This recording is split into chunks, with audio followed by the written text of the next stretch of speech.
भारताच्या संविधानाला आता 75 वर्ष पूर्ण होत आहेत आणि अमृत महोत्सवी संविधान वर्ष म्हणून भारताचे पंतप्रधान नरेंद्र मोदी साहेबांच्या संकल्पनेतून घर घर संविधान ही संकल्पना शाळांच्यापर्यंत पोहोचलेली आहे। या संकल्पनेचा आधार घेऊन माझ्या डोक्यामध्ये एक संकल्पना आली की आपण या संविधानाचं पारायण सप्ताह घेता येईल का।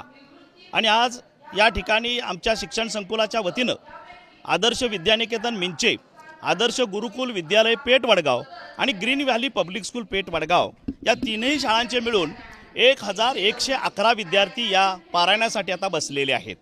हे पारायण म्हणजे दररोज सकाळी 7 ते 11 या वेळेमध्ये 4 तासामध्ये या संविधानाचं वाचन होणार, ते संविधान समजून घेतलं जाणार, मुलांच्यापर्यंत संविधान पोचलं पाहिजे यासाठी हा आमचा प्रयत्न सुरू आहे।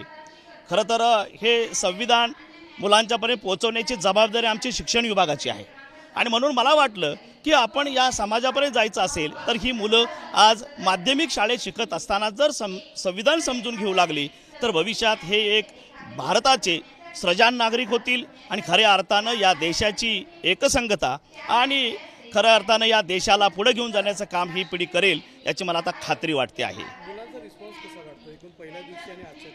सुरुवातीला थोडंसं आपल्याला माहिती आहे की कोरोनामुळं मुलांना बसण्याची क्षमता कमी झालेली आहे, पण अलीकडच्या काळात आम्ही अशा प्रकारचे उपक्रम घेतल्यामुळं मुलांची क्षमता वाढलेली आहे। पहिल्या दिवशी थोडीशी चुळबुळ झाली, पण आज स्थिरपणे मुलं वाचन करताना दिसत आहेत। खूप चांगल्या पद्धतीनं मुद्दा वाचतायत, प्रत्येक कलम मुलांना समजून घेत आहेत मुलं आणि आम्ही सुद्धा काही प्रश्न उत्तरांच्या माध्यमातून मुलांशी चर्चा करतोय आणि ते समजावण्याचा प्रयत्न करत असतो।